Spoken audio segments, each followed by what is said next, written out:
بسم اللہ الرحمن الرحیم۔ السلام علیکم۔ تمہارا انجام بھی وہی ہوگا جو تمہارے پہلے سالار بدیل کا ہوا تھا۔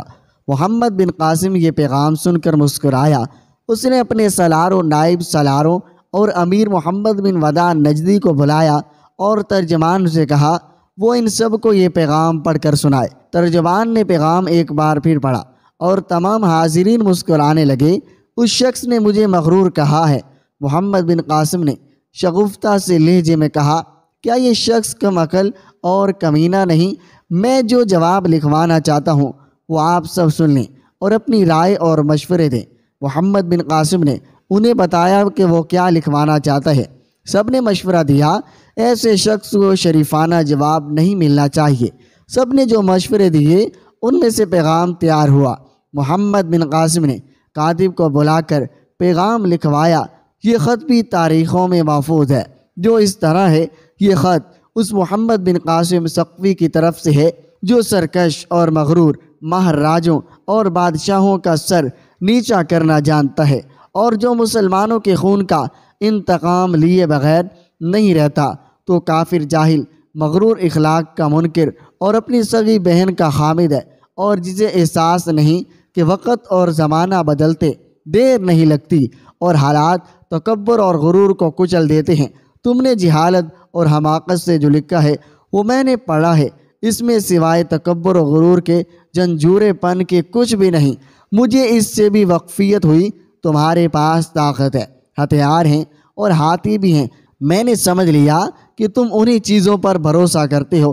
میرے پاس طاقت بھی کم ہے اور ہاتھی بھی نہیں ہے، لیکن ہماری سب سے بڑی طاقت خداوند تعالیٰ کا کرم اور فضل ہے۔ آئے عاجز انسان سواروں، ہاتھیوں اور لشکر پر کیوں ناز کرتا ہے؟ ہاتھی تو ایک کمزور اور انسان جیسا عاجز جانور ہے جو ایک مچھر کو بھی اپنے جسم سے نہیں ہٹا سکتا، اور تم میرے جن گھوڑوں اور سواروں کو اپنے ملک میں دیکھ کر حیران و پریشان ہو گئے ہو، وہ اللہ کے سپاہی ہیں، اور اللہ کے فرمان کے مطابق فتح انہی کے لیے لکھی گئی ہے اور یہی غالب آئیں گے، کیونکہ یہ اللہ تعالیٰ کی جماعت ہے۔ ہمارے تمام ملک پر لشکر کشی کبھی نہ کرتے، لیکن تمہارے بدعمالیوں، اسلام دشمنی اور تکبر نے ہمیں مجبور کر دیا ہے۔ تم نے سرادیب کے مسلمانوں کے بحری جہاز کو روک کر ان کو لوٹا اور پھر ان کو قید کر لیا، حالانکہ خلیفۃ المسلمین کی برتری اور حکومت کو دنیا کے تمام ملک تسلیم کرتے ہیں، اور سب جانتے ہیں کہ خلیفۃ المسلمین نبوت کا نائب ہوتا ہے۔ صرف تم ہو جس نے سرکشی کی اور ہمارے ساتھ دشمنی شروع کی۔ تم بھول گئے تھے کہ تمہارے باپ دادا ہماری خلافت کو خراج ادا کرتے تھے، جو تم نے روک دیا ہے۔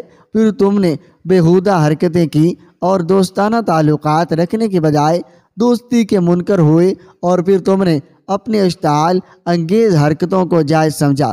تمہارے کرتوتوں کو دیکھتے ہوئے مجھے خلافت سے حکم ہوا کہ تمہیں سبق سکھاؤں۔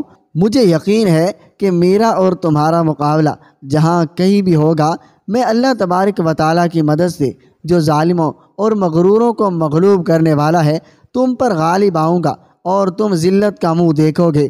تمہارا سر کاٹ کر عراق بھیجوں گا یا اپنی جان اللہ کی راہ میں قربان کر دوں گا۔ جسے تم اپنے ملک پر لشکر کشی کہتے ہو، یہ ہمارے لیے جہاد فی سبیل اللہ ہے۔ میں نے یہ فرض اللہ تبارک و تعالیٰ کی خوشنودی کے لیے قبول کیا ہے، اور میں اسی کی ذات کے فضل و کرم کا طلبگار ہوں۔ وہی مجھے فتح عطا فرمائے گا۔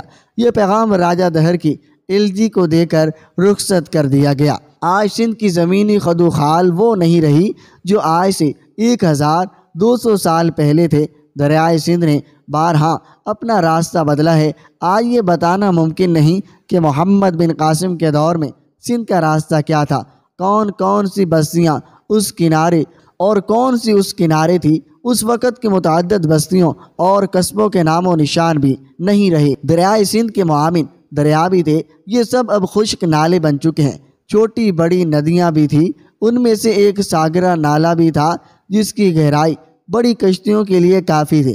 ایسے ہی برہمن آباد اس دور میں ایک شہر ہوا کرتا تھا۔ راجہ دہر نے اپنے بیٹے جی سینا کو اس کے دستوں کے ساتھ برہمن آباد بھیج دیا تھا۔ آج اس شہر کے کہیں کھنڈرات بھی نظر نہیں آتے۔ بعض تاریخ دانوں نے لکھا ہے یہ آج کا منصورہ ہے۔ مختلف مورخوں کی تحریر سے یہ ظاہر ہوتا ہے کہ برہم آباد منصورہ سے 7-8 میل دور ہوا کرتا تھا۔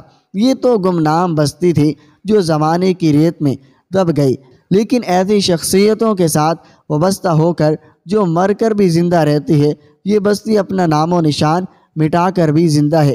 ان بستیوں سے وہ مجاہد گزرے تھے جو سینوں میں اللہ کا پیغام لے کر بڑی دور سے آئے تھے۔ وہ کفر کی تاریخیوں میں اسلام کا نور بکھیرتے گئے تھے۔ ان میں سے بہت سے لوٹ کے نہیں آئے تھے، وہ اللہ کی راہ میں خاک و خون میں تڑپے اور سندھ کی ریت کے ذروں کے ساتھ ریت ہو گئے تھے۔ اللہ کی راہ ان بستیوں میں سے گزرتی تھی، انہی کے صدقے ان بستیوں کے نام آج بھی زندہ ہیں اور تاباں زندہ رہیں گے۔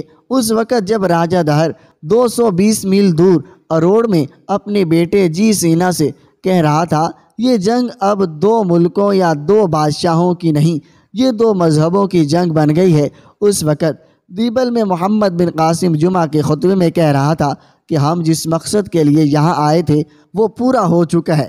ہم نے قیدی رہا کرانے ہیں، سندھ کی فوج کو سزا بھی دے لی ہے اور مال غنیمت جزائے اور جنگی قیدیوں کی صورت میں راجہ دہر سے ہر جانا بھی وصول کر لیا ہے۔ لیکن سمجھنے کی کوشش کرو، ہم پر ایک اور فرض عائد ہو گیا ہے۔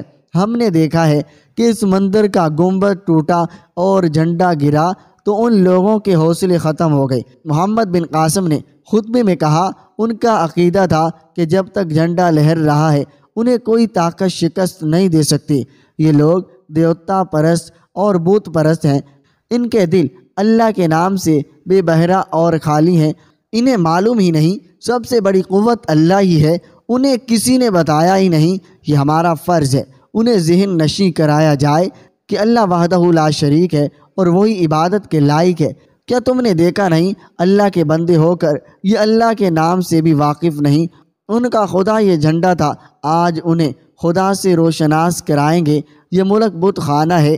اور جب راجہ دہر اپنے بیٹے سے کہہ رہا تھا کہ ہم نے ثابت کرنا ہے کہ دیوتاؤں کی توہین کرنے والوں پر قہر نازل ہوگا، اس وقت محمد بن قاسم کہہ رہا تھا ہم پر فرض عائد ہوتا ہے کہ ان لوگوں کو بتائیں جن دیوتاؤں اور دیویوں کے تم بت اور مورتیاں بنا کر پوجتے ہو وہ اپنے اوپر بیٹھی ہوئی مکھی کو بھی نہیں اڑا سکتے۔ تم اس ملک کے لوگوں سے جہاں بھی ملو اور ان کے ساتھ پیار محبت اور تعظیم سے پیش آؤ۔